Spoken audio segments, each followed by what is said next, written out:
बहुत दुर्भाग्य की बात है जहाँ पर लोगों के सोच में ये बात आ जाए कि आपके परिवार का, आपके माता पिता जिन्होंने आपको जन्म दिया, इस योग्य बनाया, पढ़ाया लिखाया, वो भी जब आपके जीवन का हिस्सा ना होकर मेहमान बनकर रह जाएं बस, और आप उनके जाने का भी इंतजार करें। इससे बड़ा दुर्भाग्य, इससे बड़ी दुर्भाग्यपूर्ण बात और कुछ नहीं हो सकती। राधे राधे। अतिथि देवो भव, आज के समय में ये कहावत सिर्फ कहावत बनकर रह गई। आज के समय में वाकई में अगर हम किसी की राह देखते हैं या आदर पूर्वक, सम्मान पूर्वक, सेवा भाव से किसी को अपने घर बुलाते या लाते हैं, तो वो केवल देव गणपति ही।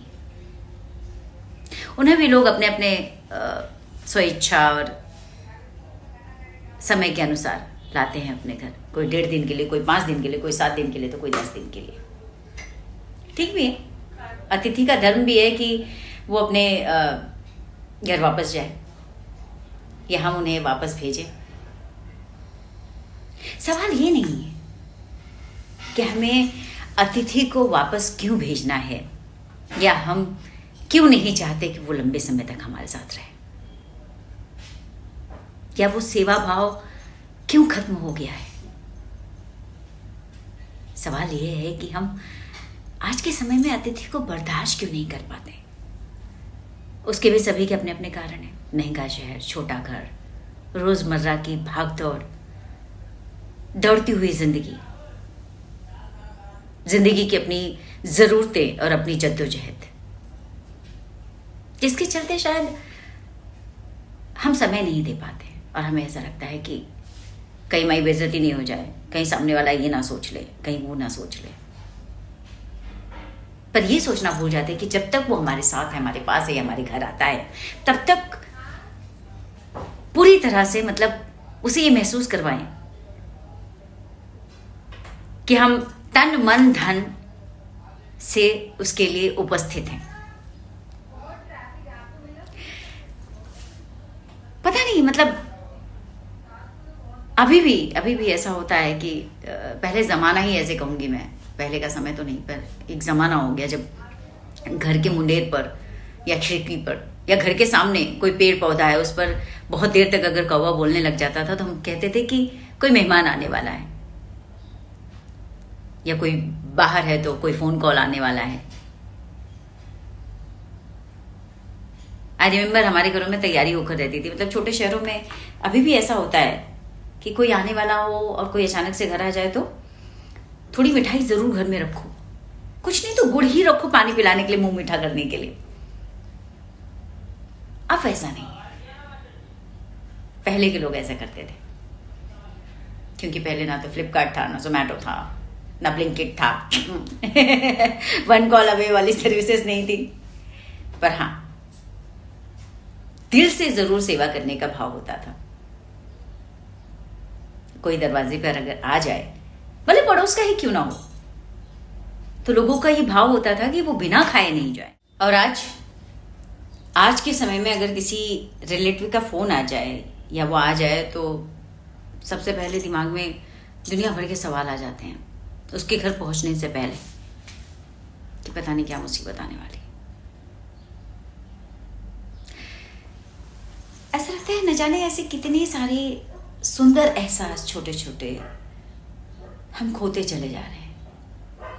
हम दो हमारे दो, न्यूक्लियर फैमिली, छोटा परिवार सुखी परिवार के स्लोगन ने हमें बहुत सी चीजों से दूर कर दिया है, बहुत सी बातों से दूर कर दिया है। आज की जनरेशन तो ऐसी हो गई कि मैं, मेरा पति, मेरे 2 बच्चे, 2 क्या अब तो 1, और शायद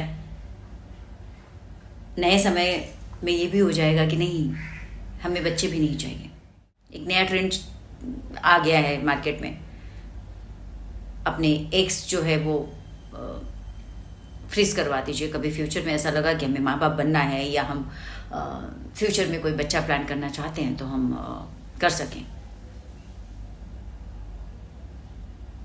बहुत सारी चीजें हैं, पर एक बात जो मुझे सोचने पर मजबूर कर देती है कि न्यूक्लियर फैमिली, हम दो हमारे दो वाले कल्चर ने हमें बहुत सारी चीज़ों से दूर कर दिया है। और इसी के चलते आजकल परिवारों में जॉइंट फैमिली जब भारतीय संस्कृति का हिस्सा हुआ करती थी, है अभी भी है, ऐसा नहीं कि नहीं बिल्कुल नष्ट हो चुका है, ऐसा नहीं है। पर इस न्यूक्लियर फैमिली वाला जो कॉन्सेप्ट है ना, इसने अब हमारे पेरेंट्स, माँ बाप को भी मेहमानों की श्रेणी में लाकर खड़ा कर दिया है। आज अगर हमारे पेरेंट्स किसी और शहर में रहते हैं, हम किसी और शहर में रहते हैं, बहुत से मेरे आसपास लोग हैं जो यहाँ अकेले रहते हैं, लड़कियां भी, लड़के भी, या कपल फैमिली भी, जिनका एक परिवार किसी दूसरे शहर में, वो अपने काम के चलते यहाँ पर है और उनके परिवार के लोग आना चाहते हैं तो उन्हें भारी पड़ता है। आज की तारीख में माँ बाप भी मेहमान बनकर रह गए और हम, बहुत से ऐसे लोग हैं जो ये सोचते हैं कि वो कब जाएंगे, ये जाए तो हम ये करें, हम कब फ्री होंगे इस बंधनों से। पहले लोग अपनी बेटियों की शादी परिवार देखकर करते थे और अब हाँ, लड़का अलग रहता है ना, उसका स्वयं का खुद का अलग से घर है ना, ये देखते हैं।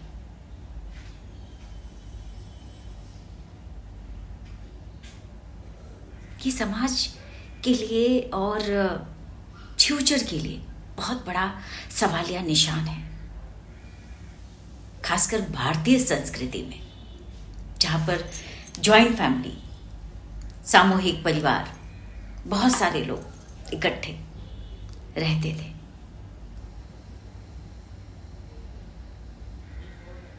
कि किस तरह की डेवलपमेंट है, किस तरह का विकास हो रहा है मानसिक, समझ में नहीं आ रहा है। जो भी दुर्भाग्यपूर्ण है, बहुत दुर्भाग्य की बात है, जहां पर लोगों के सोच में ये बात आ जाए कि आपके परिवार का, आपके माता पिता जिन्होंने आपको जन्म दिया, इस योग्य बनाया, पढ़ाया लिखाया, वो भी जब आपके जीवन का हिस्सा ना होकर मेहमान बनकर रह जाएं बस, और आप उनके जाने का भी इंतजार करें, इससे बड़ी दुर्भाग्यपूर्ण बात और कुछ नहीं हो सकती। हे ईश्वर, क्या डेवलपमेंट है ये? इससे भला तुम पिछड़े ही अच्छे थे। कभी कभी ऐसा लगता है। राधे राधे। कुछ बोलने योग्य नहीं रह गया।